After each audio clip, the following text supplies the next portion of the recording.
எப்படி இருக்காங்க. 90s பூமர்ஸே வந்து இன்னைக்கு வந்து தரங்கெட்டு போயிடுச்சு. புரியுதா?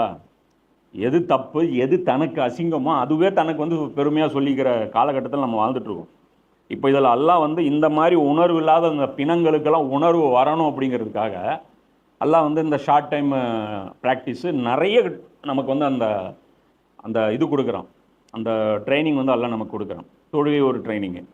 அதில் என்ன பண்ணக்கூடாது, பேசக்கூடாது, இங்கே பார்க்கக்கூடாது, சிரிக்கக்கூடாது. புரியுதா?